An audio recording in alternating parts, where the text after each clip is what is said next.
Yesterday evening, a lady had come along with the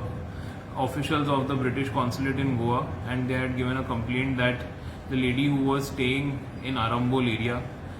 had been raped by one person who had represented himself as a masseuse and had offered to give that lady a mud bath near Sweetwater Lake. So she had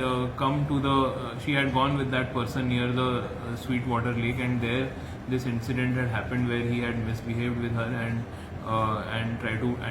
he molested that lady, and we have registered an offence under section 376 and other appropriate sections, and we have placed that person under arrest.